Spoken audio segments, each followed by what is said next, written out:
मस्साजोग के सरपंच संतोष देशमुख हत्याकांड और परभणी के सोमनाथ सूर्यवंशी को न्याय दिलाने के लिए सर्व समाज के लोगों की ओर से वाशिम में मुक मोर्चा निकाला गया। मोर्चा में संतोष देशमुख के भाई धनंजय देशमुख और उनके पुत्र समेत बड़ी संख्या में सर्वधर्मीय समाज के लोग शामिल हुए। बीड जिले के मस्साजोग गांव के सरपंच संतोष देशमुख की बेरहमी से हत्या कर दी गई।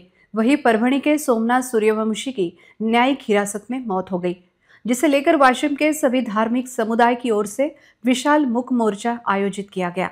मोर्चे के जरिए जिलाधिकारी को निवेदन देते हुए सभी आरोपियों को कड़ी सजा देने की मांग की गई। इस मोर्चे में सभी दलों और सभी समाज के हजारों लोग शामिल थे। सभी के हाथों में संतोष देशमुख के हथियारों को कड़ी सजा देने के फलक दिखाई दे रहे थे।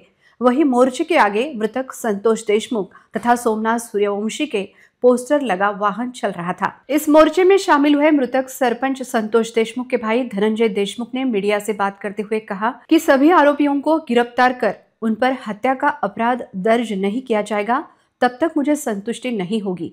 ये सभी आपराधिक लोग हैं, हम तब तक नहीं रुकेंगे जब तक सभी को मौत की सजा नहीं मिल जाती। सरपंच के भाई धनंजय देशमुख ने कहा कि हमने मांग की है कि अब तक जांच में क्या हुआ है। सगळ्या आरोपीवर जोपर्यंत न्यायाला म्हणजे मोका लागत नाही, कुणाचा गुन्हा नोंद होत नाही, खंडणी ते गुन्हापर्यंत हे सगळे आरोपी आहेत, संघटित गुन्हेगारी आहे, तोपर्यंत मी यावर प्रतिक्रिया देणार नाही। सगळ्यांवर हा मोका आणि कुणाचा म्हणजे गुन्हा नोंद झाला पाहिजे। पण याच्यातून कराडांचं नाव याच्यात नसल्याची माहिती मिळते आलं पाहिजे। सगळे गुन्हेगारी वृत्तीचे लोक इथे यांच्यावर पहिले 10-10, 20-20 गुन्हे आहेत आणि तोपर्यंत मी थांबणार नाही। मला न्याय पाहिजे। सगळ्यांना फाशीची शिक्षा झाल्याशिवाय आम्ही थांबणार नाही। राज्यातील मंत्र्याचा वर्दस्त यांच्यावर दिसतंय असं वाटतं तुम्हाला? त्याच्यात काय झालंय तपासात, ते तपास आम्ही आज मागवलेला आहे। त्याचं पण स्पष्टीकरण आपण देऊ। आपण त्याचा तपासात काय झालेलं आहे ते आपल्याला आज संध्याकाळपर्यंत आपण ते तपास मागून घेतलेला आहे।